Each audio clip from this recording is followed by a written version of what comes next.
al doctor Soto con el tema trombosis venosa profunda.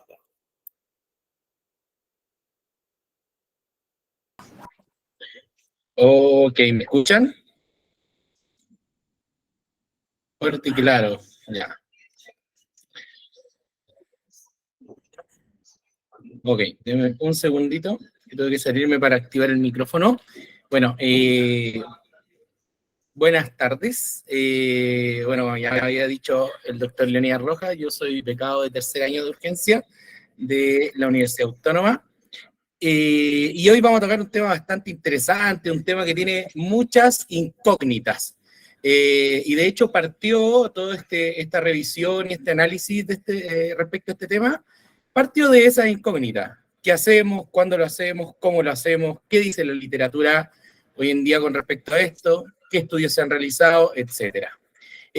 Como antesala a esto, al final de esta presentación va a aparecer un código QR, el cual ustedes pueden escanear. Yo voy a dejar un tiempo determinado al final de la presentación para que lo escaneen y los va a llevar a un link en donde aparece en un Word todos los links que se utilizaron para revisar este tema.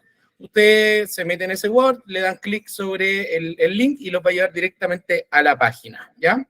Así que para que estén atentos al final de la presentación, si es que quieren revisar la bibliografía, y se va a subir también en esa carpeta la presentación y algunas otras cosillas interesantes, ¿ya? También vamos a ver un pequeño video en donde nos explica de manera bien dirigida cómo hacer la técnica ecográfica que también después la vamos a mencionar, ¿ya? Entonces, la primera pregunta y que dio partida a esto es, ¿cuándo es tiempo de ir a casa? Cuando me llega este paciente en este contexto de las trombosis venosas, uno se asusta porque uno dice, pucha, trombosis igual TEP, TEP igual a alto riesgo y da cuco, ¿ya? Pero en general, dentro de lo que es la optimización del servicio de urgencia, la estratificación de riesgo y el manejo adecuado para no saturar nuestro servicio de urgencias cada vez ya más saturado. Bueno, ahora se está trabajando para que no esté tan saturado, pero siempre va a ser un servicio de alta demanda y que vamos a tener que saber gestionar bien quién se hospitaliza y quién no. Y en torno a esta pregunta, ¿cuándo mandar a casa? También vienen las preguntas ¿cómo tratar? ¿Cuándo tratar? Y en el caso de que no se manda para casa y se queda en la casa, ¿cuánto tiempo debiese quedar este paciente hospitalizado? ¿Ya? Le adelanto que de algunos de estos temas la literatura al día de hoy no es concisa y no es tajante, con otros sí, pero vamos a ir desglosándolo a lo largo de esta presentación. Cuando vemos el tema de la fisiopatología de la trombosis venosa en general y vamos a buscar los textos, es como los créditos de Star Wars, po. Interminables, totalmente interminables. Tenemos el tomo 1, el tomo 2. En general, se hace bastante complejo. Y la idea de esto es ir simplificando el concepto fisiopatológico de la trombosis, porque este concepto fisiopatológico también nos va a orientar a ir buscando los grupos de riesgo. Entonces, de manera más simple, vamos a ver que cualquier cosa que altere el traspaso de los capilares, el aumento de células de glóbulos blancos a nivel sanguíneo, la salida de fluidos desde el endovascular, el aumento de la permeabilidad vascular, como incluso en los pacientes que están con shock séptico o sepsis, ¿ya?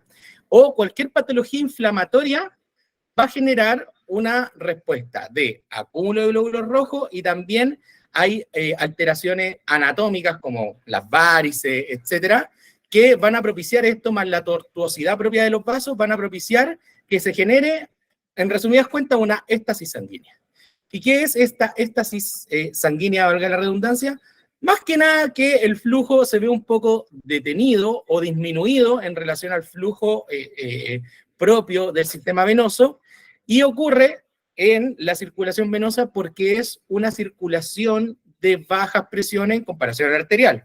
Recordemos que la variabilidad de presiones nos genera flujo, y a nivel del corazón derecho y de la circulación venosa, las presiones son menores. Por lo tanto, cualquier tortuosidad, aumento del leak capilar, respuesta inflamatoria, alteraciones anatómicas, van a generar éstasis sanguínea. Y la éstasis sanguínea genera efectos protrombóticos. ¿Hay patologías asociadas? Muchísimas, ¿ya? Igual que la diapo que veíamos anteriormente de Star Wars, pero lo que yo tengo que ir a pensar es que todo lo que me genere éstasis sanguínea entra en el contexto de grupo de riesgo. ¿Tiene varices? Grupo de riesgo. ¿Es un paciente que está con quimio o un paciente que tiene un cáncer? Grupo de riesgo. Y ahí vamos a ir desglosando un poquito más. Cuando vamos a mirar las causas, pasa lo mismo. Tomo 1, tomo 2, tomo 3, de miles, de cientos de causas.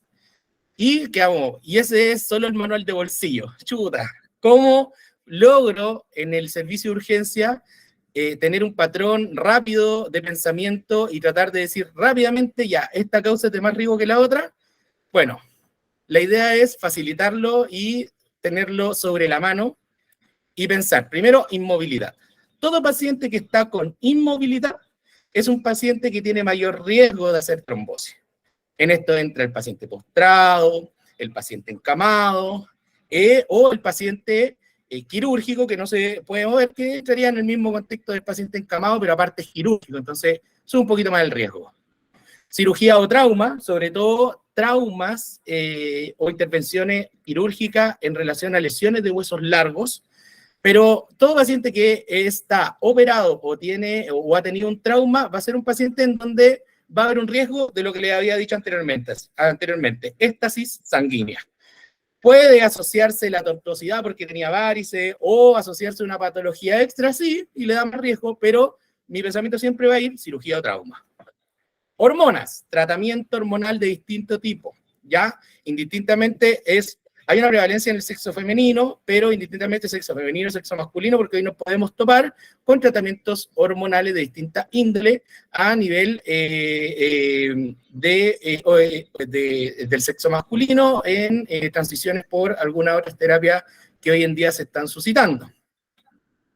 Y enfermedades propias. Dentro de enfermedades propias, vamos a ver que todo el que es cardiópata, todo paciente que haya tenido una trombosis previa, un paciente con cáncer o en quimioterapia, o cualquier paciente con patología inmunitaria, artritis reumatoide, lupus, patología de la pirulina pirulasa, ya, en general va a ser un paciente proinflamatorio.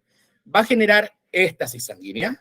Y otros factores que siempre debemos ir a considerar, lo que le había mencionado anteriormente, las varices, o el tratamiento previo procoagulante, o sea, un paciente que tuvo un cuadro hemorrágico y tuvo un manejo para tratar de manejar, tuvo un tratamiento para tratar de manejar ese cuadro hemorrágico, y después de eso vemos que hace los signos clínicos que nos llevan a la sospecha: dolor en la extremidad, empastamiento, etcétera, alteraciones de la piel, etcétera, ¿ya? Que son signos poco sensibles y poco específicos de la trombosis, pero nos da una orientación clínica de entrada para ir a pensarlo en torno a las causas, y estas causas, como se las dividí en 5 grupos, inmovilidad, cirugía, trauma, hormona, enfermedad y otros factores, van a ser los grupos de riesgo que nos van a orientar, ¿ya?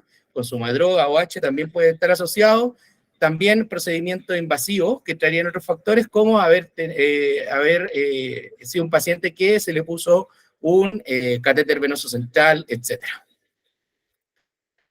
Con respecto a la anatomía, un recuento rápido que debemos entender para desglosar lo otro.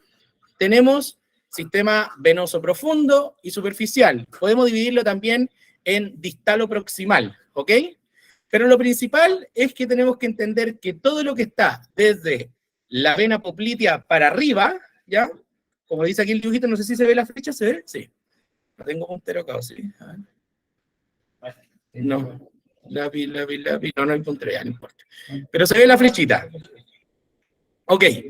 Todo lo que sea de la vena poplitea, que está en la región poplitea, hacia arriba, va a ser una vena profunda o una circulación o vena proximal. Y todo lo que sea de la poplitea hacia abajo va a ser una vena distal o venas superficiales. Si bien en este dibujo aparece la safena mayor como una vena o un vaso superficial, es un vaso que tiene un considerable calibre y, ojo, está muy proximal a la femoral. Por lo tanto, independiente de que aparezca dentro de los revueltos anatómicos como una vena superficial, es una vena que tiene un alto riesgo trombótico que puede llevar a que el paciente haga un TEP. Por lo tanto, la safena mayor sería la única, ¿ya?, que no entraría en la clasificación, o sea, saldría un poquito de esta clasificación de venas profundas. Si yo, a mi evaluación, que después vamos a ver dónde se hace, en qué punto, veo que en la safena mayor y está más o menos proximal, hay un trombo, digo, chuta, ya, este paciente no es un paciente de bajo riesgo, este paciente es un paciente de alto riesgo, así que tengo que ponerle ojo y eventualmente hacer el manejo que después lo vamos a ver, ¿ok? Y a nivel ya de lo que son las venas distales y las que son las venas superficiales, es importante saberlo porque a medida que uno va ejercitando la ecoscopía puede ir a evaluar dirigidamente estos sistemas venosos ya como un tema añadido. Pero lo principal es saber que vena poplitea para arriba, alto riesgo. Safena mayor proximal a la femoral, alto riesgo. De aquí para abajo, de la poplitea hacia abajo, no hay problema, este paciente probablemente es de bajo riesgo, ¿ok? Pero también podemos tener trombosis a nivel de las extremidades superiores, ¿ya? Y es importante, si bien es una rareza, siempre pensarlo y buscarlo con respecto al dolor en extremidades superiores.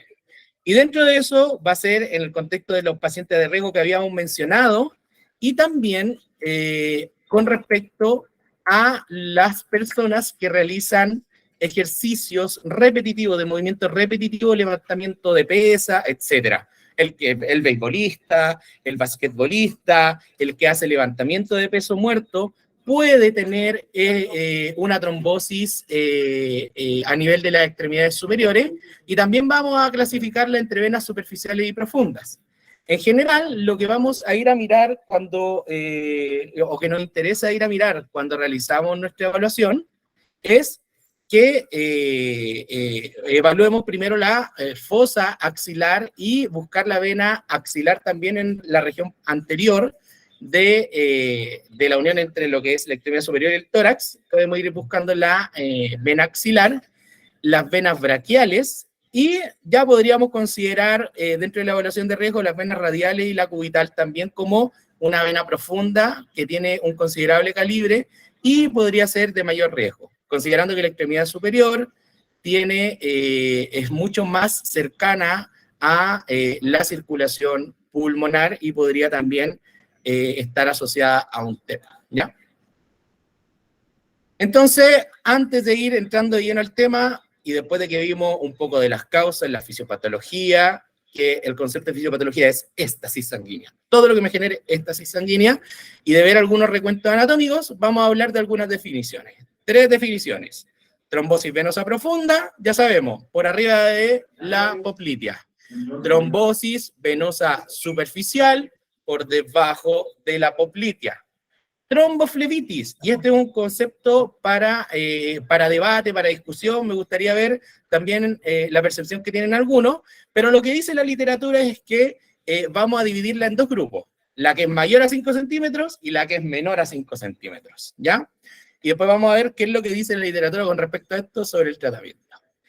¿Ya? Como les decía, la extremidad superior, la trombosis de la extremidad superior, de las extremidades superiores, siempre va a estar asociada a este síndrome que se llama el síndrome de Paget-Schroeder y en general va a estar asociado a movimientos repetitivos, ¿ya? No es tanto en el contexto del paciente que no está con movilidad, es al contrario, es el paciente que tiene el uso de las extremidades superiores con movimientos de alta energía, gran fuerza. Entonces, lo podemos ver principalmente en setting de pacientes jóvenes y hay que irlo a buscar.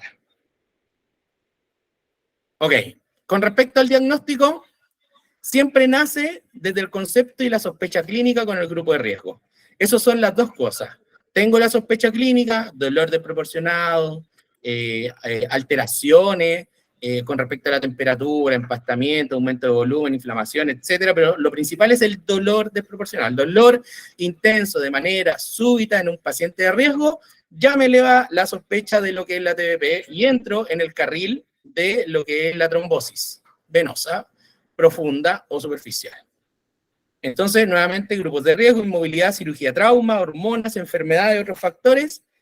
Y luego de eso yo entro en lo que es la escala de Wells. Este planteamiento después lo vamos a discutir un poquito más detalladamente, pero es la forma más simplificada para abordar esto. La escala de Wells, en general, la podemos ocupar a través de lo que es Medcalc o cualquiera de las otras aplicaciones que nos dan miles de escalas de medicina. Y nos va a poder determinar el riesgo. Va de bajo riesgo, riesgo moderado o alto riesgo. Y esta escala, que es como la más validada para la trombosis venosa profunda, tiene una sensibilidad del 88.89%, 89% y una especificidad del 64%, lo cual es bajo, ¿ya? Entonces, en el contexto de que yo tengo en la escala de Wells y me estratifica el riesgo, generalmente yo la voy a asociar a la medición del dímero D cuando el riesgo es bajo, porque si la escala de Wells me da un riesgo bajo, su sensibilidad y especificidad va a ser aún más baja de lo medido actualmente, ¿ya? Entonces, siempre pedir el dímero D y en base a eso, determinar según la edad del paciente el valor del dímero D. ¿Cómo yo calculo el valor del dímero D? 500. Ese es el valor inicial. 500 en los pacientes que son menores de 50 años. Si el paciente es mayor de 50 años, entonces es la edad por 10. Algunos me van a decir, no, pero es que entre los 60 y los 70 se demostró una sensibilidad más o menos alta para el valor de 750. Sí, pero también el cálculo de la edad por 10 tuvo un valor casi igual a ese estudio que se realizó, por lo tanto, de manera fácil, paciente mayor de 50 años, la edad por 10. Y ese va a ser mi valor de corte de dímero D. Si el valor del dímero D que yo le tomé está por sobre la edad por 10, entonces es positivo, por lo tanto, tengo una alta probabilidad de que sea una TBP, porque ya apliqué la escala de Wells y aumenté su sensibilidad y especificidad con la medición del dímero D. ¿Ok? Luego de esto, ya lo que nos queda es la ecografía. Y dentro de las posibilidades está la ecografía de manera formal, hospitalizar al paciente, derivarlo con el radiólogo para que le haga la ecoscopía, la evaluación ultrasonográfica, pero en general el concepto que estamos teniendo y estamos tratando de manejar hoy en día es que la ecografía tiene que ser una evaluación en el servicio de urgencia, porque esto nos va a poder determinar rápidamente el riesgo y rápidamente la conducta con el paciente, ¿ya? Con respecto a la ecografía al pie de la cama del paciente, ¿ya? Lo principal es ir a evaluar 2 puntos, que es la técnica como está estandarizada en el servicio de urgencia, y a nivel de las extremidades inferiores, vamos a ir a buscar la región en donde podamos, a nivel de nuestro punto de partida va a ser más o menos la región inguinal, hacia abajo, y ahí yo lo que voy a ir buscando es la vena femoral común, y luego voy a tratar de ir a mirar la safena mayor y tratar de visualizar el ingreso de la vena femoral profunda, que no siempre se va a lograr ver. En base a eso, yo voy a realizar una compresión para ir viendo si es comprimible la vena, porque ya habíamos dicho que es un sistema vascular de bajas presiones, por lo tanto logra colapsar. Y nuestra segunda evaluación va a ser yendo a ver la vena poplitea, que va a ser en la fosa poplitea, o sea, por detrás de la rodilla. Una evaluación ecográfica en 2 puntos no quiere decir que yo voy a poner el ecógrafo y voy a mirar directamente ahí y ya, sino que yo voy a explorar en un rango de aproximadamente 2 a 3 centímetros hacia arriba y hacia abajo para ir buscando trombos, y lo mismo en la región poplitea. Voy a ir a mirar hacia el superior, hacia cefálico, y voy a ir a mirar hacia lo que es más caudal, ¿ok? Con respecto a la evaluación de las extremidades superiores, generalmente va a ser en 3 puntos, ¿ya?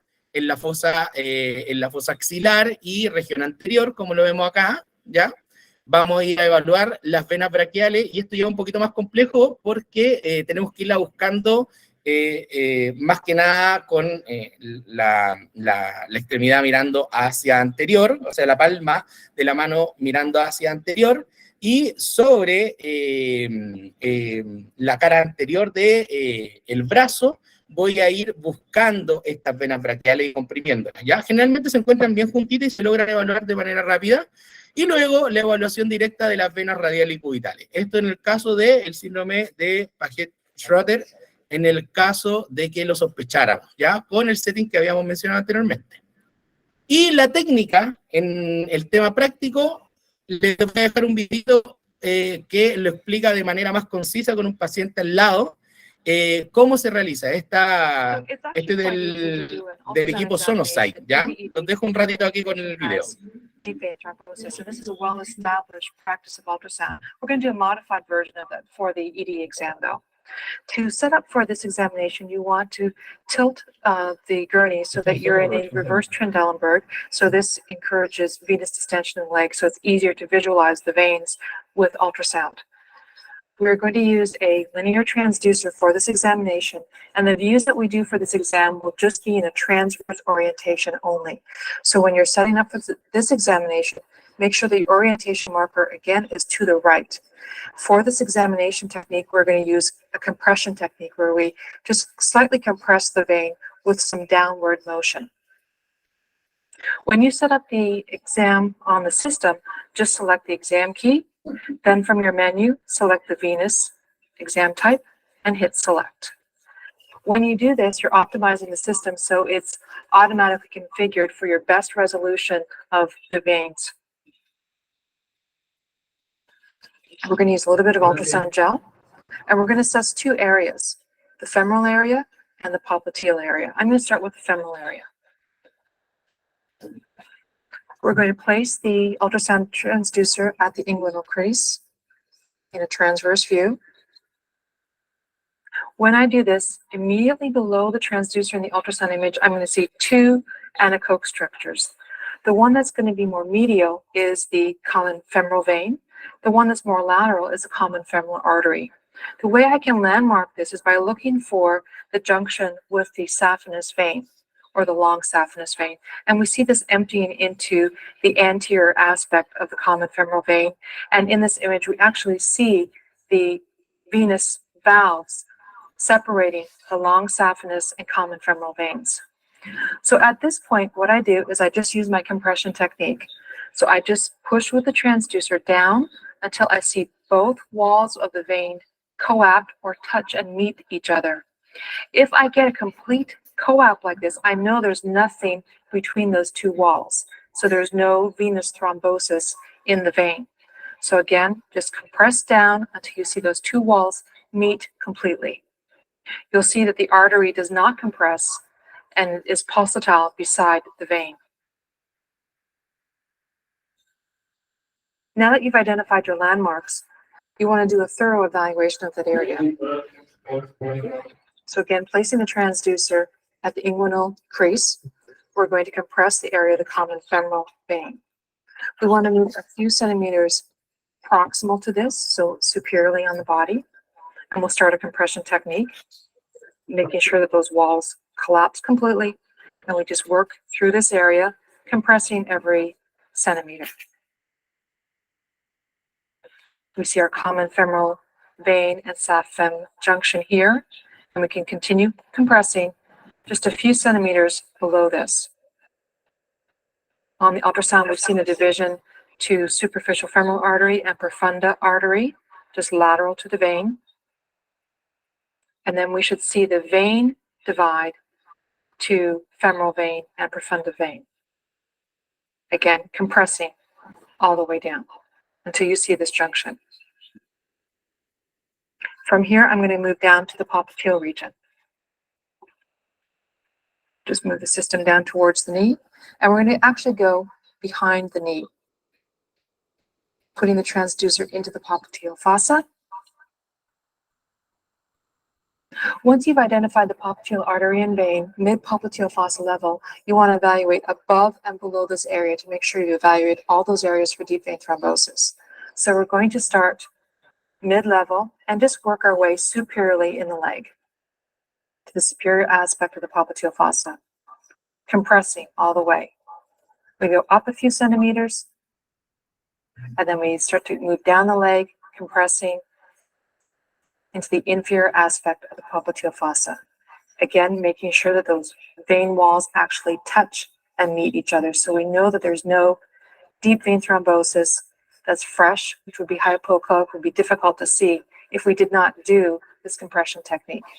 Those are the two steps for assessing the leg for deep vein thrombosis. It's just these two evaluation points, but just make sure that you evaluate each area thoroughly and you do your compression technique completely.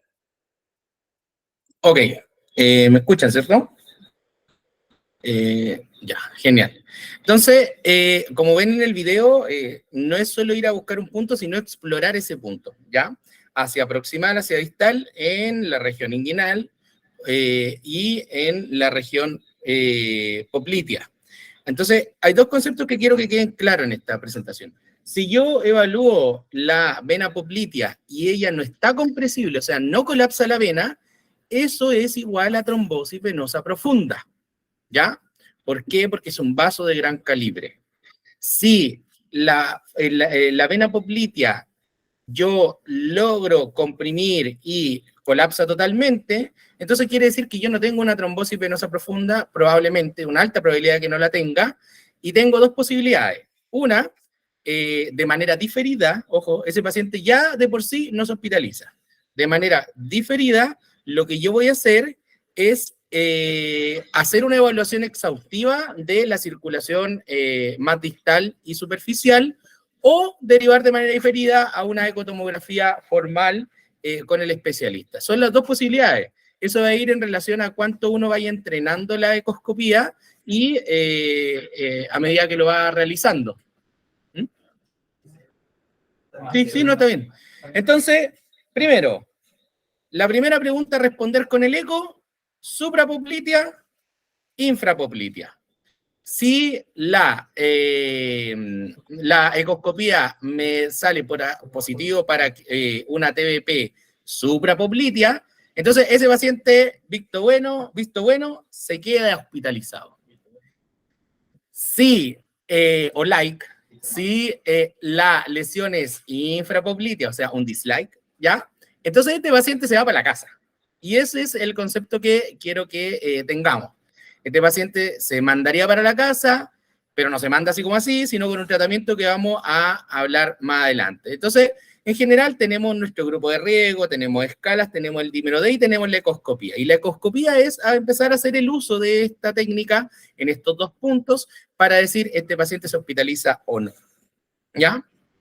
Con respecto al taco y la terapia que le vamos a dejar a nuestros pacientes, en general, lo que vamos a ver es que tenemos una gran gama de tratamientos para este tipo de pacientes. Entonces, vamos a hablar primero de cuál escoger, ¿ya? Los estudios que hablan de este manejo nombran dos fármacos solamente. Uno es el Clexane y el otro es el Rivaroxaban.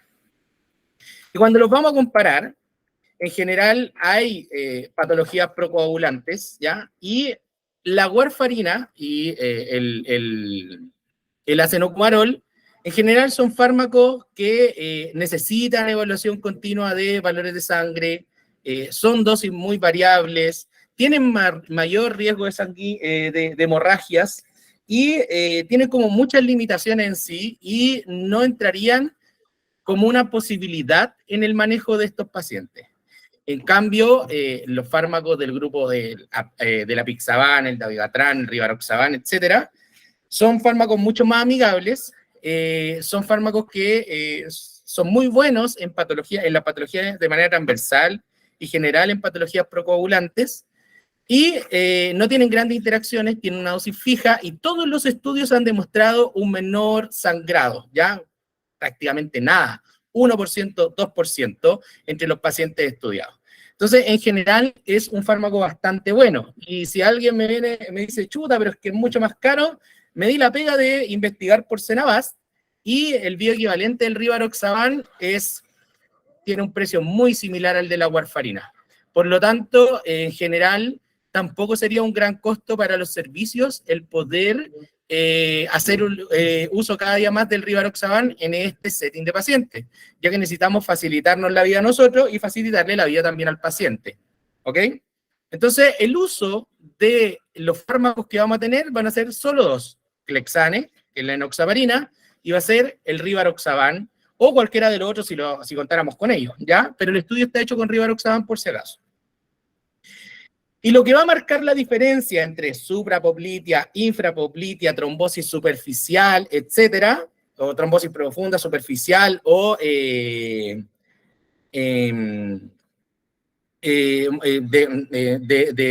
venas mucho más superficiales, va a ser el tiempo.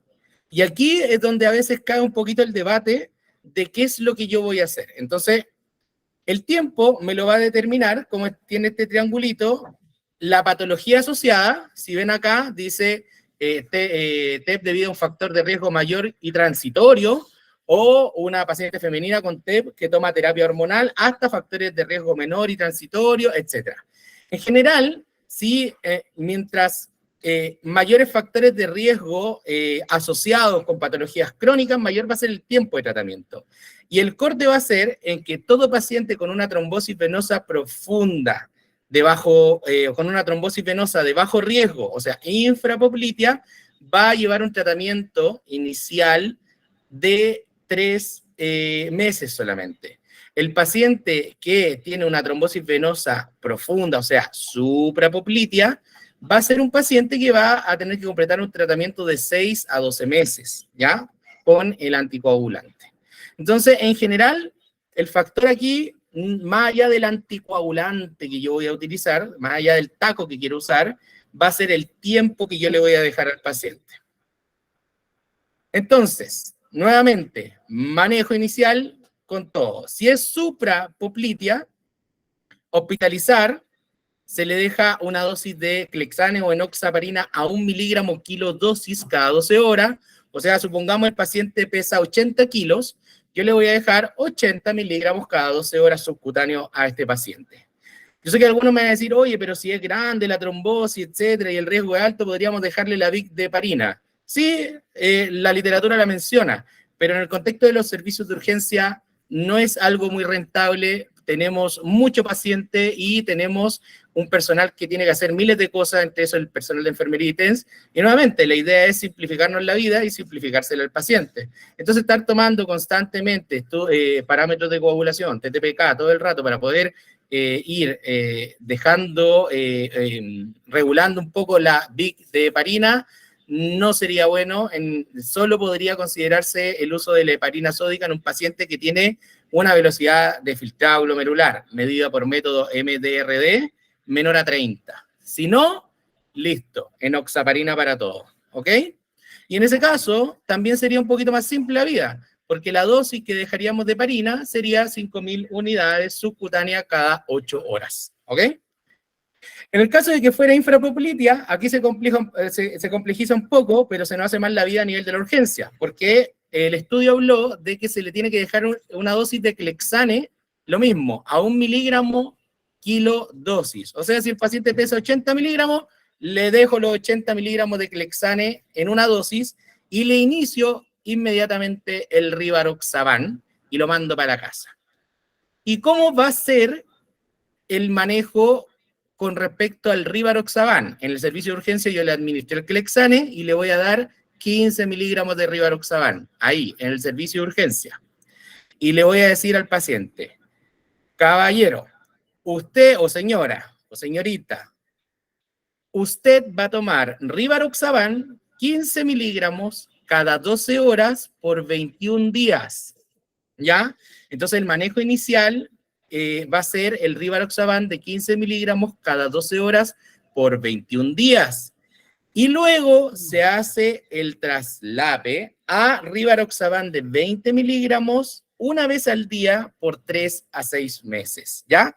En general, el tema del 3 a 6 meses va a ser regulado por la persona que va a hacer los controles posteriores. Y en teoría, este paciente debería tener un control con médico que podría ser en sus spam. sobre todo en los CEFAM que hoy en día cada vez hay más médicos de familia. Entonces, este paciente debiera controlarse en 3 a 4 semanas con su médico del CEFAM y ellos, obviamente, consultar a nuestro servicio en el caso de que hubiese alguna complicación asociada. Pero si no hay ninguna otra, solo el seguimiento sería por APS. Y esto es importante consensuarlo con nuestro servicio de integrar las redes de lo que es APS y de atención secundaria para poder generar un protocolo mucho más robusto para el manejo de estos pacientes porque lo estamos viendo mucho y es importante enganchar el control, ¿ya? Así que fácilmente este paciente puede ser manejado y controlado en APS luego de la atención inicial. Entonces, nuevamente, lo mando para la casa, Clexane, una dosis subcutánea, más Rivaroxaban, 15 miligramos vía oral.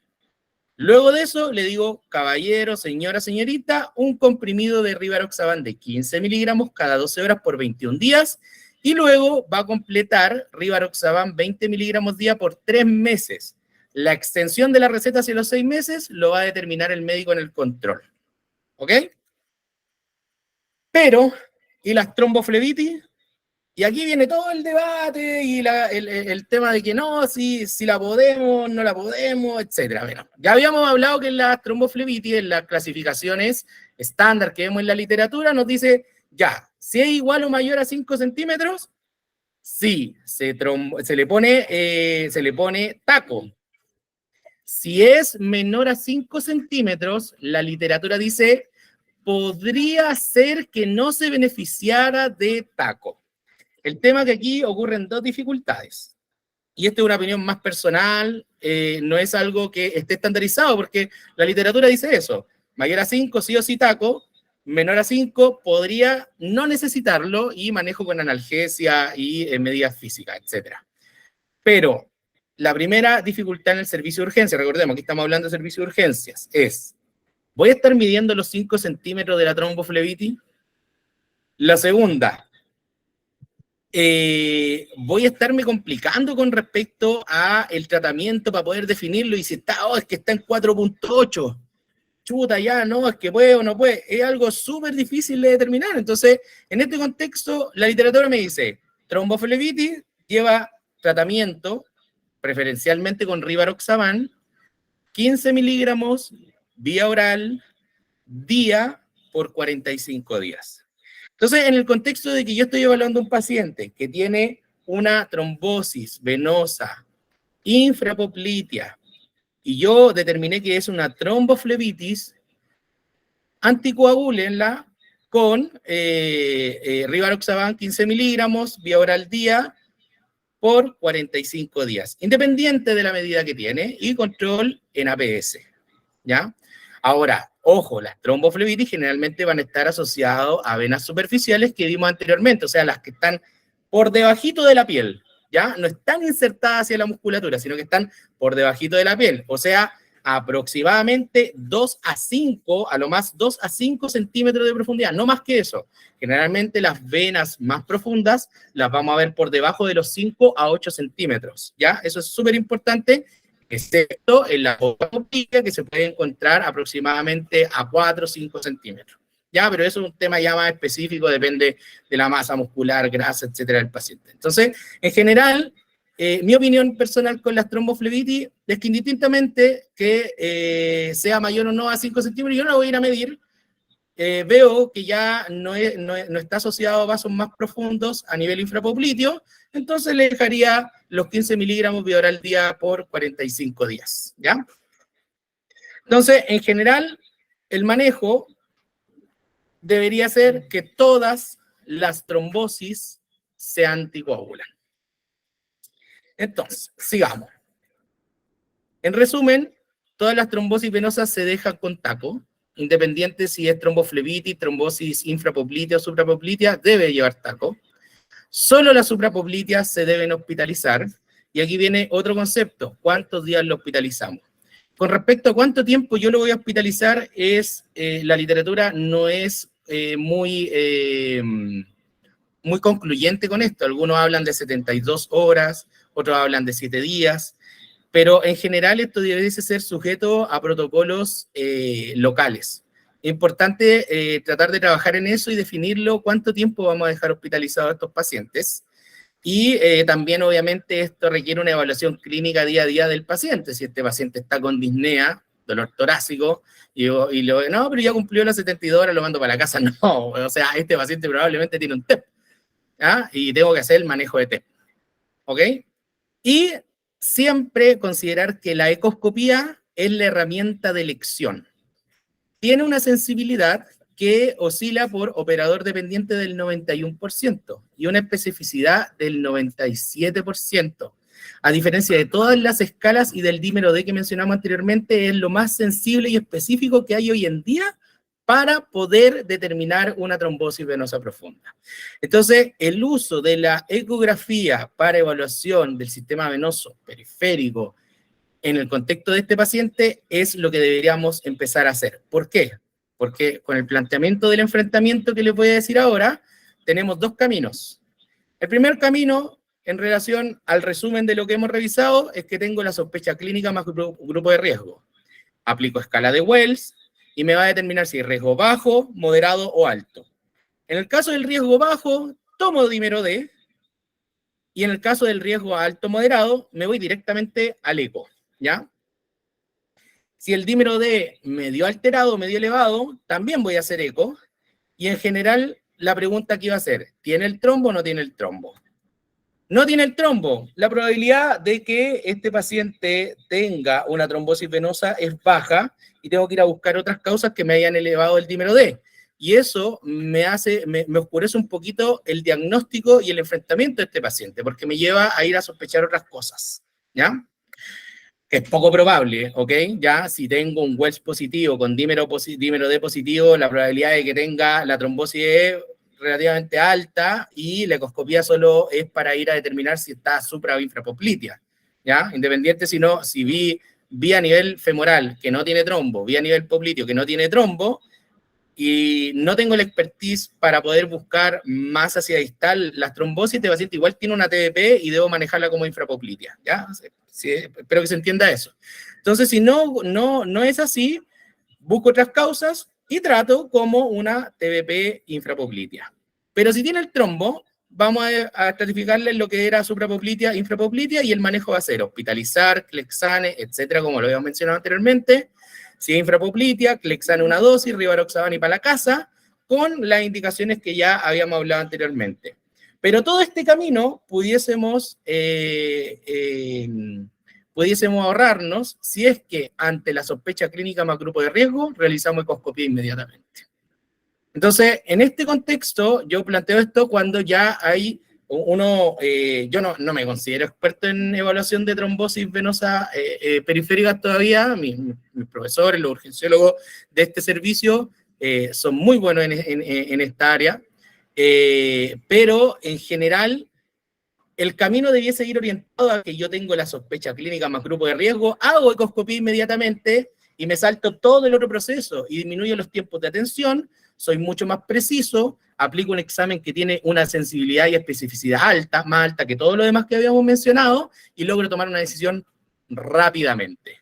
Les voy a dejar este esquemita de enfrentamiento después dentro de la carpeta que les dije con el QR al final de la presentación, pero en general ya debiéramos ir hacia el uso de la ecoscopía. Yo sé que suena a veces trillado y es como que, oh, el urgenciólogo, todos le quieren hacer eco, pero es que es bueno, es bonito, es barato y es rápido.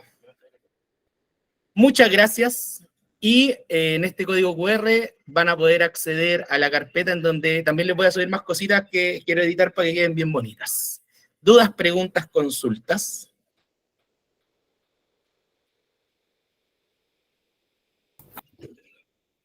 Muchas gracias, doctor Soto, por su presentación. Creo que va a surgir discusión después de esta presentación. Lo primero, yo no sería tan categórico como para decir que toda trombosis venosa profunda suprapoplitea debe hospitalizarse.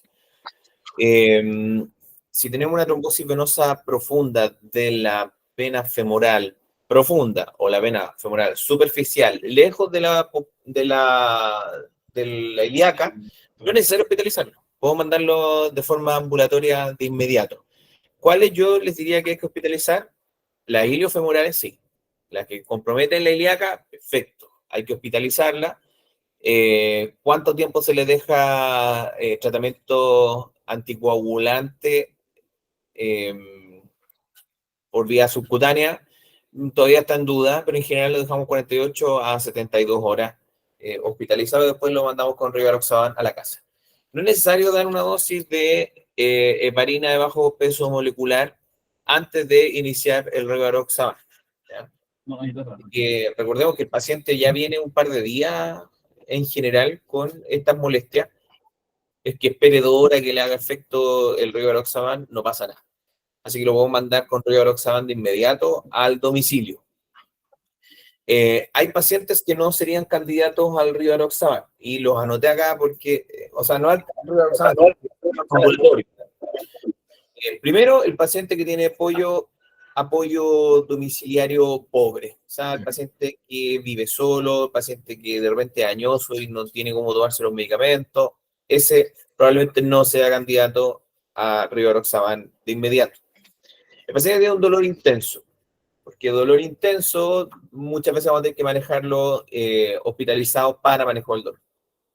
Paciente que claramente tiene una flegmasia, paciente que podría tener un edema importante y que termina comprometiendo la perfusión de la pierna, también debe manejarse hospitalizado. Y el paciente que tiene riesgo de hemorragia, paciente que está con hemorragia digestiva, sus pacientes tampoco se pueden manejar de forma ambulatoria. Y finalmente, el paciente que tiene una trombosis venosa profunda muy proximal. Eso con respecto a los pacientes que se pueden manejar de forma ambulatoria. También les diría que hay que ser cuidadosos con los pacientes con falla renal. Los pacientes con falla renal no son candidatos a rivaroxaban, en cuyo caso ahí vamos a plantear el uso de los warfarínicos. ¿Qué otra situación puede generar controversia en la presentación del doctor Soto? Las trombosis venosas superficiales. Las trombosis venosas superficiales, si yo tengo un pequeño traumatismo que me genera una trombosis de una vena superficial, si esta trombosis yo sí le voy a medir si mide más o menos de 5 centímetros. ¿Por qué? Porque dar anticoagulante no es gratuito. Entonces, si yo puedo evitar darle anticoagulante a un paciente que yo le veo que tiene una trombosis menor a 5 centímetros, estamos hablando de esto. Si tiene una trombosis muy focalizada en relación a un traumatismo, nada, ese paciente se va sin anticoagulante para la casa, solo con antiinflamatorio y ¿ya? Así que en mi caso sí, yo le voy a ir a medir cuánto mide la trombosis, porque evitarle el anticoagulante a un paciente que claramente tenemos un factor desencadenante y que el trombo es de una vena muy superficial, muy pequeña, no amerita mayor manejo. ¿Cómo deberíamos evolucionar en esto? En que cada vez deberíamos pedir menos ecografías. Cuando tengamos un ecógrafo bueno, cada vez deberíamos pedir menos ecografía al equipo de radiología. Y los urgenciólogos deberíamos nosotros hacer la ecografía para definir si el paciente tiene o no tiene una trombosis venosa profunda. ¿Ya? Resumidas cuentas, todo paciente con dolor unilateral con aumento de volumen, debiésemos hacer una ecografía para descartar la trombosis venosa profunda, porque el resto de las cosas, a menos que sea el dímero D, no tienen suficiente rendimiento como para descartar una trombosis venosa profunda. El dímero D es muy inespecífico, ese es el gran problema, porque se me va a elevar por una paciente, por un traumatismo, se me puede elevar el dímero D. Así que es muy inespecífico como para decir, iniciamos el anticoagulante solo por dímero D. No. Tenemos que confirmar que tenga la trombosis venosa profunda para iniciarle el anticoagulante. Y se puede manejar ambulatorio la enorme mayoría de los pacientes. La enorme mayoría de los pacientes no necesitan ni siquiera que lo ingresemos para que le hagamos la ecografía a un radiólogo. La podemos hacer nosotros. Así que eso. Pero hay mucho de esto en discusión. ¿Por qué? Porque no tenemos evidencia de buena calidad. Y la última recomendación que tenemos es de la Sociedad de Hematología, creo que es la europea, y es del 2021. Y aún quedan dudas sobre varios de los puntos que hemos tratado de zanjar el día de hoy, que es imposible zanjar. Bien, ahora vamos a pasar a la última presentación. Dime, doctor Soto. No, yo concuerdo con usted lo del rivaroxaban. Lo que pasa es que el estudio fue realizado con Clexane y rivaroxaban inicialmente, publicado. Pero Exacto. sí. Pero nada. También tenemos otras fuentes de conocimiento, doctor Soto, y ahí está, Sí. ¿no es cierto? El pensamiento fisiopatológico, Claro. nuestra experiencia, ¿no? Medicina basada en la evidencia es nuestra experiencia, la mejor evidencia disponible y además las decisiones del paciente. Claro. Bien, muy buena presentación, doctor Soto. Muchas gracias. Vamos ahora a seguir con patología por calor. Vamos a hacer una presentación rápida de patología por calor y por qué es relevante hacer esta presentación de patología por calor. Perdón, ¿había alguna pregunta?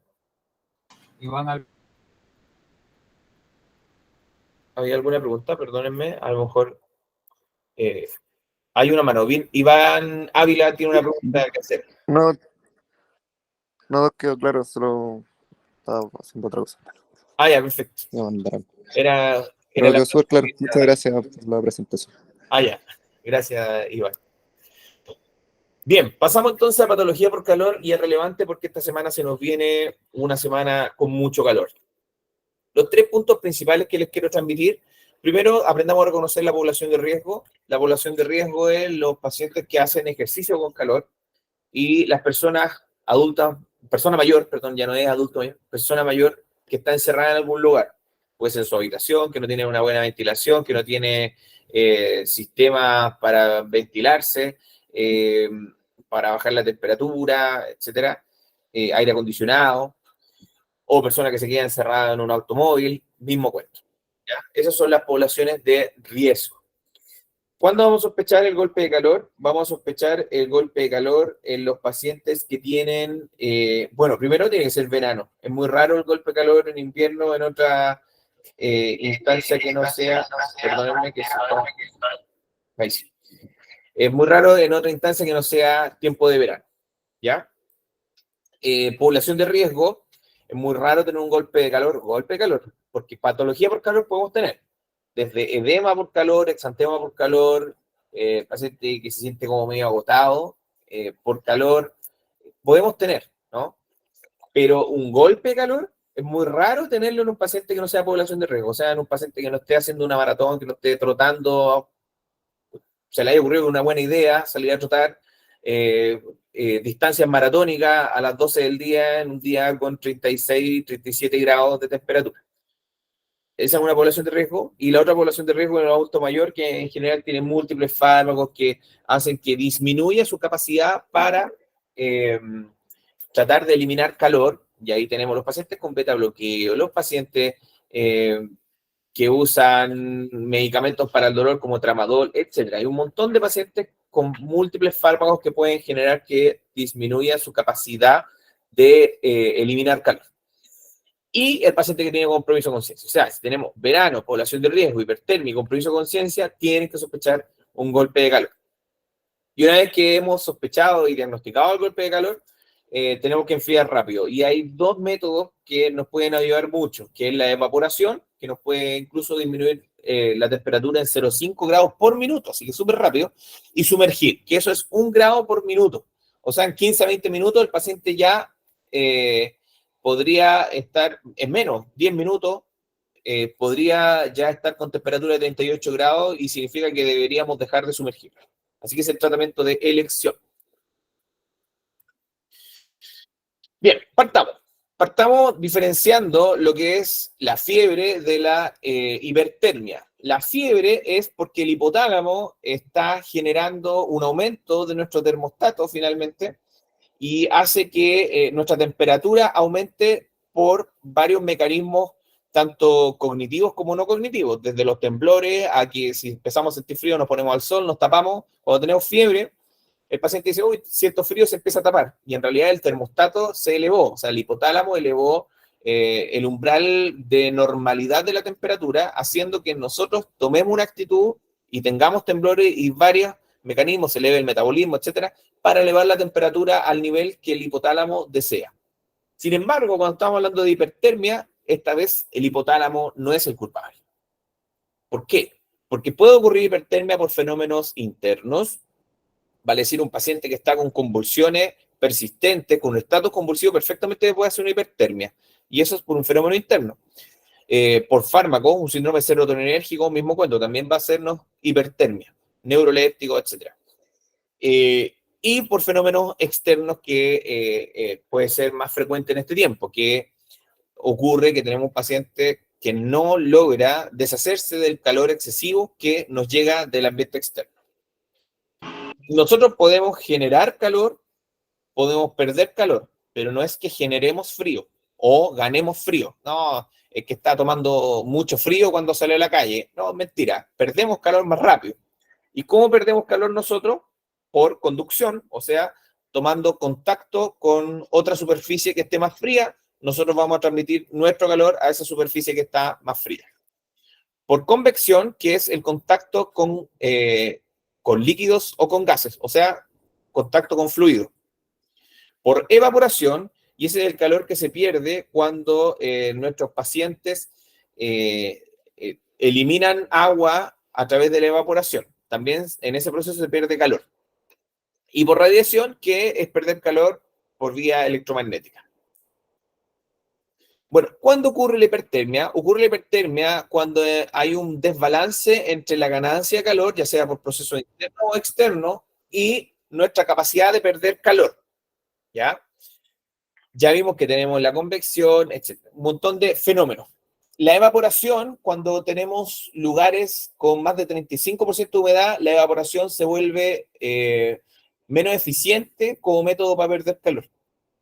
La convección también ocurre lo mismo, sobre todo cuando tenemos más de 32 grados, también se vuelve menos eficiente. En resumidas cuentas, el calor se disipa con mayor facilidad cuando tenemos grandes gradientes de temperatura. O sea, si tengo la temperatura ambiente está a 10 grados, por ponerle un ejemplo, y justo estoy haciendo un neuroléptico o un serotoninérgico, es más probable que no haga una hipertermia porque la temperatura ambiente tiene un mayor gradiente haciendo que mi temperatura disminuya más rápidamente.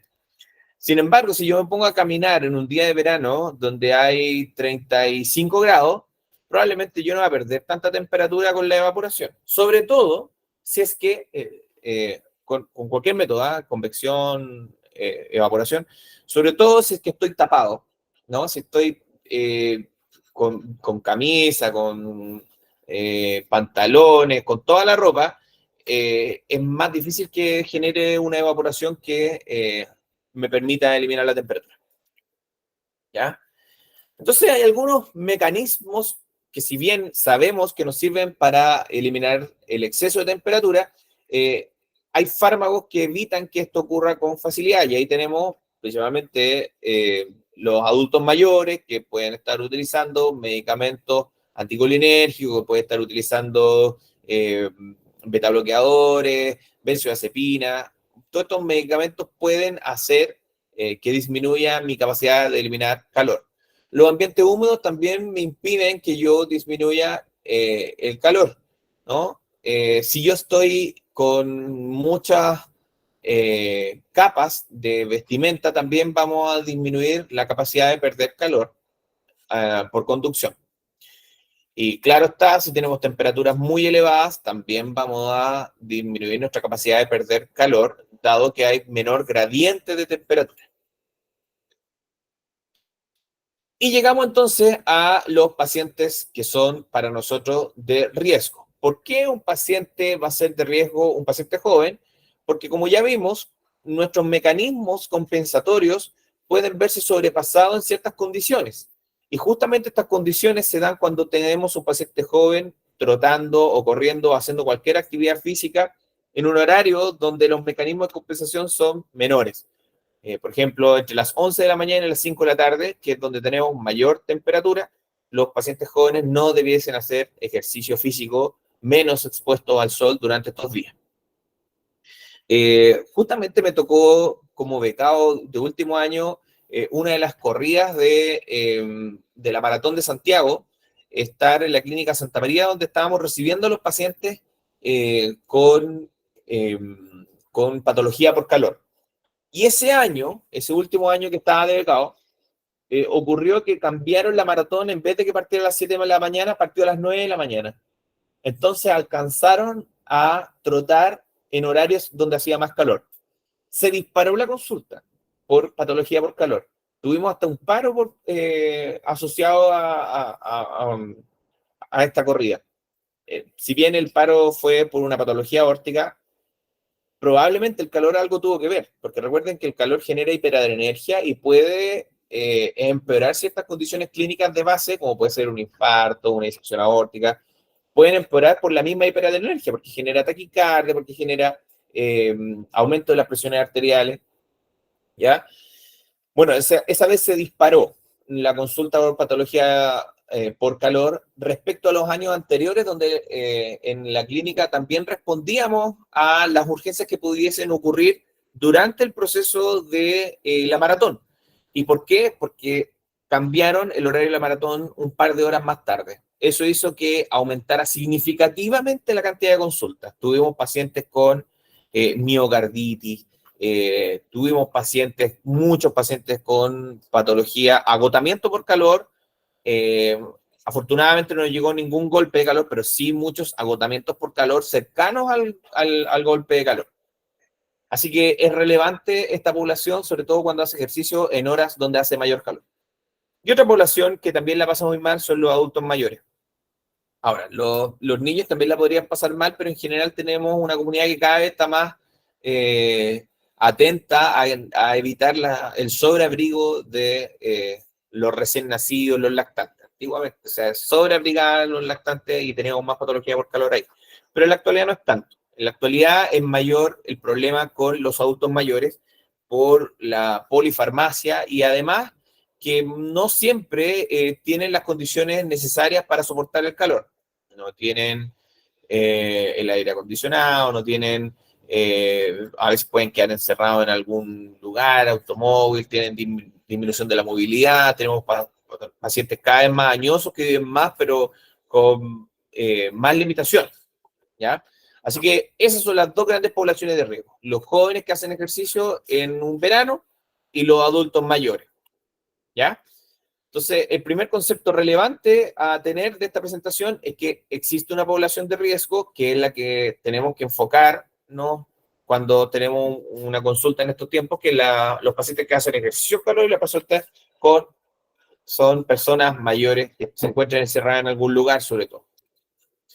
Bien, entonces, cuando nosotros se nos presenta un paciente que está con la historia, que estuvo haciendo ejercicio, viene llegando a una maratón y viene con hipertermia, el diagnóstico la mayoría de las veces va a ser sencillo, porque tenemos la historia que nos la va a entregar el equipo prehospitalario y si más aún, tenemos el antecedente que está haciéndose una corrida durante estos días en la localidad cercana, vamos a tener el diagnóstico claro.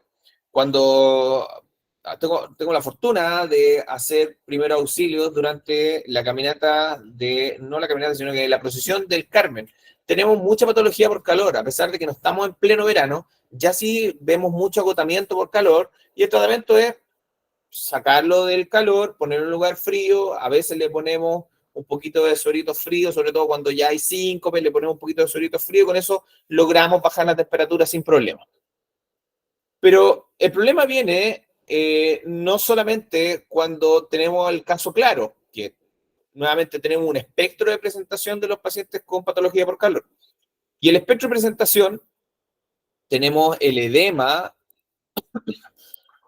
por este lado podemos tener el edema por calor, que sobre todo da en los pacientes que tienen disminuida la movilidad, estamos hablando de los pacientes añosos, los pacientes que están inmovilizados y que pueden mantener una misma posición durante mucho tiempo, pueden presentar edema por calor, y el tratamiento no es con diuréticos. ¿Por qué? Porque estos pacientes podrían perfectamente estar hipovolémicos. Recordemos que el calor aumenta también las pérdidas de agua.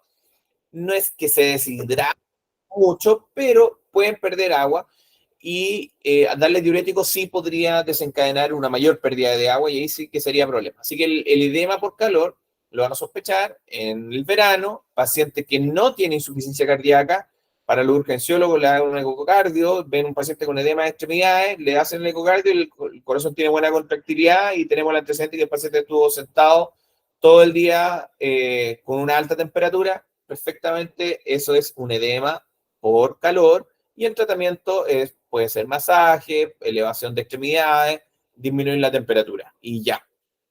Tenemos, por otro lado, el exantema por calor, que puede ocurrir con la exposición al sol y muchos le llaman, no, que soy alérgico al sol.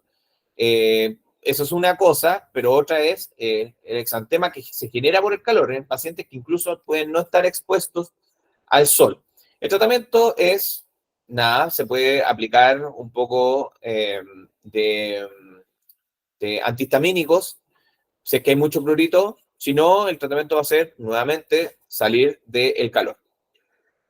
También tenemos los calambres por calor, que ocurre en pacientes que realizan después de una actividad al sol o con mucho calor, que están los adultos mayores de repente que están haciendo aseo de repente y hace mucho calor en su casa y dicen, no, estoy con muchos calambres, no sé por qué. Bueno, la razón es que está haciendo mucho calor y eso puede generar calambre y se piensa que es por algunos trastornos hidroelectrolíticos transitorios. Así que el tratamiento es que se hidrate con soluciones isotónicas. Recuerden que el jugo de manzana es súper bueno para hidratar porque nos aporta bastante potasio y es mejor tolerado. Y nuevamente bajar la temperatura. Luego ya empezamos a aumentar el riesgo con el agotamiento por calor. Ya el paciente empieza con a veces dolor abdominal, a veces vómitos, empieza con conducta algo más errática, enlentecido, puede dolerles la cabeza. Y esto es típico de ver en los pacientes que de repente pueden estar en la playa jugando a la pelota, jugando tenis de playa y empiezan con algo de agotamiento por calor y se sienten mucho más cansados. Ahí el tratamiento es nuevamente sacar del calor, poner agüita, bajar la temperatura, porque aquí ya podríamos eventualmente llegar a un golpe de calor que ya es mucho más grave, que ya el extremo derecho de estas imágenes. El golpe de calor es un paciente que ya ingresa con compromiso de conciencia, con una temperatura sobre los 40 grados, y tenemos este antecedente de que es un paciente de riesgo y es verano, ¿ya? Entonces, esto es un espectro de presentación que podría perfectamente presentarse como un edema por calor, pasando por un exantema. No necesariamente esto significa que es algo lineal, ¿eh? El paciente perfectamente puede caer directamente en el agotamiento por calor y después en el golpe de calor, ¿ya? Pero sí les puedo decir que hay presentaciones más leves o más graves de patologías por calor. El problema es que no siempre nos llega el paciente con la historia completa y puede llegarnos indiferenciado al reanimador en coma, sobre todo en este tiempo. Entonces, como ya lo hemos mencionado en otras presentaciones, un paciente que nos llega con compromiso de conciencia a nuestro reanimador, deberíamos dar nuestro mantra, que es el MOE, todo es electro, y ahí le ponemos MOE, todo es electro, que es monitor, oxígeno, hemoglobina, 2 vías venosa y electrocardiograma. Con eso para hacernos una idea, porque perfectamente estos pacientes pueden ser funcionales, les dio una hipoglicemia y nos llegan con un golpe de calor porque finalmente se mantuvieron en un lugar con calor sin hacer ningún cambio conductual para disminuir el calor, que es lo normal que hacen todos los seres vivos. Así que no olviden el monitor, el oxígeno, el electrocardiograma. Los pacientes pueden estar infartados y haberse quedado en un lugar encerrado y están haciendo patología por calor por lo mismo, ¿ya? Así que no olviden ese mantra. Una cosa relevante, cada vez que estemos en verano, siempre deben parar las antenas para 2 patologías relevantes, que son el ANTA y el golpe de calor, porque son patologías que se nos pueden pasar y que tienen tratamientos que son de emergencia, que necesitamos iniciar rápidamente.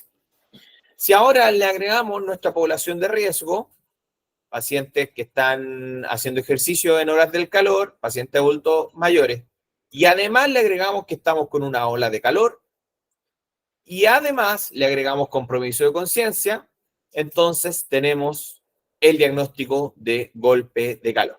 Entonces, insistirle que el paciente puede llegarnos como un paciente indiferenciado, y estos pacientes indiferenciados nos llegan con compromiso de conciencia.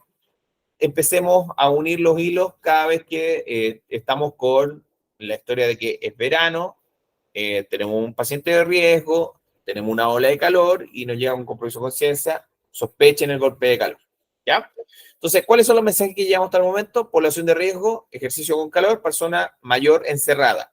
Golpe de calor lo vamos a sospechar y diagnosticar cuando sea verano, población de riesgo, más hipertermia. Hipertermia hablamos sobre 40 grados. Recuerden que la hipertermia no es el hipotálamo el problema es que nuestro cuerpo no ha sido capaz de compensar la cantidad de calor que está recibiendo tanto de forma interna como externa. Y el compromiso. Y ahora, ¿cuál es el tratamiento? Tenemos dos grandes tratamientos y uno de los tratamientos más fáciles de hacer y que tiene buen rendimiento es administrar líquidos fríos.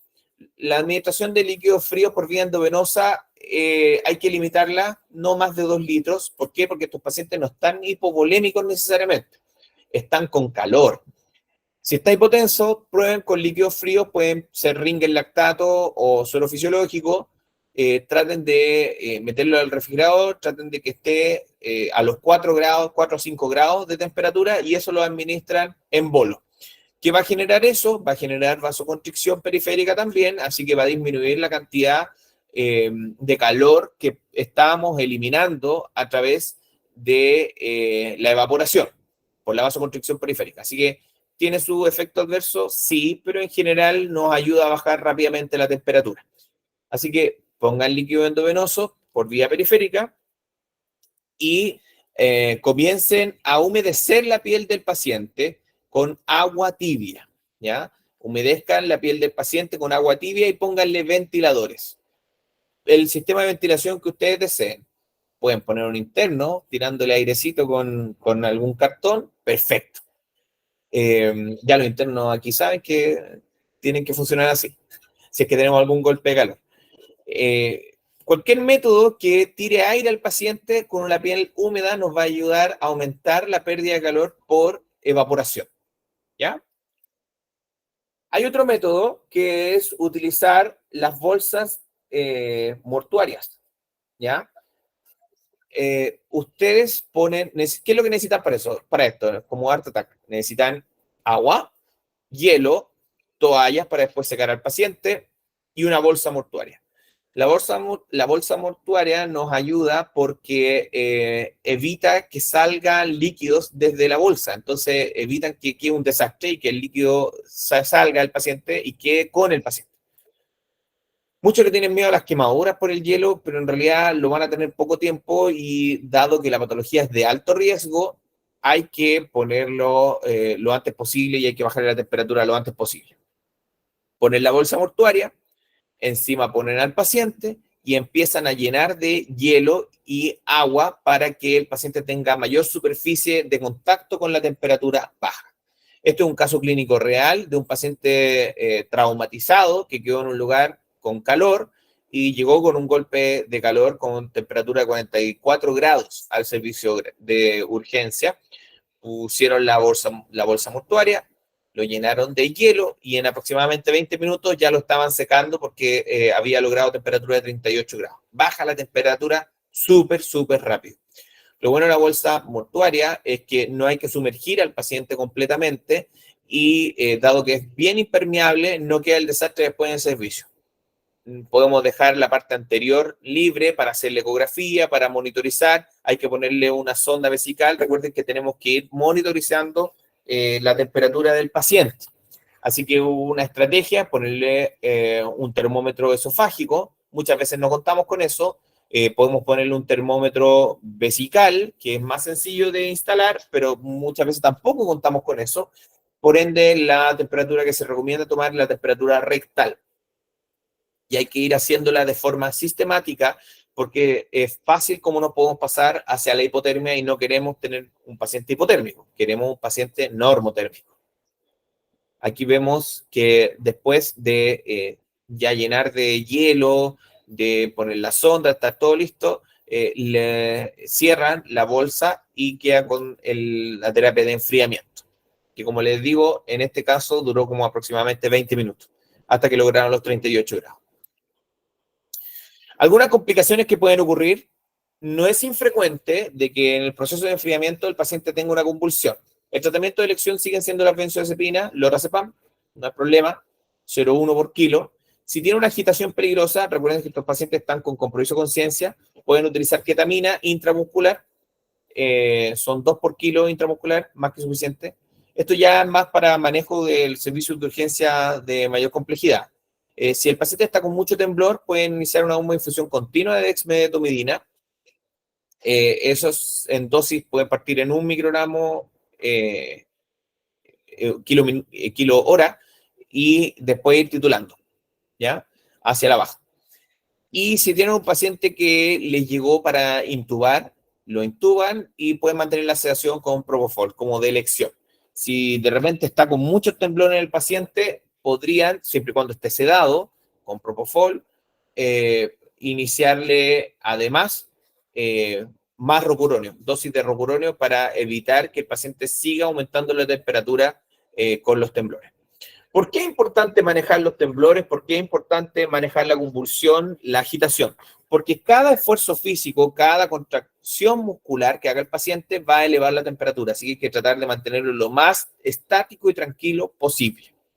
Así que la agitación es real emergencia, siempre es una real emergencia, pero en este caso, real emergencia al cuadrado, porque no solamente es peligroso porque va a agredir al personal y va a lesionarse él, sino porque además aumenta la temperatura. Entonces, ¿cuáles eran los 3 mensajes principales del golpe calor? La población de riesgo, pacientes que hacen ejercicio con calor, persona mayor encerrada. ¿Cómo hacemos el diagnóstico de golpe calor? Es principalmente clínico y por la historia. Tenemos un paciente en el verano que es una población de riesgo, tenemos hipertermia y además compromiso de conciencia. Eso es un golpe de calor. Una vez que establecemos el diagnóstico, tenemos que enfriar rápido.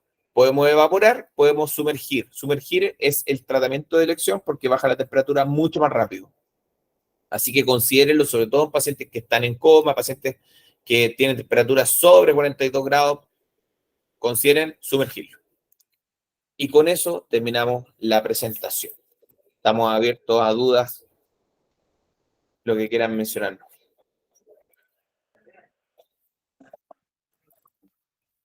Buenas. ¿Qué tal? ¿Cómo está, Leonida? Bueno, ante todo, bueno, excelente presentación. ¿Cómo está todo?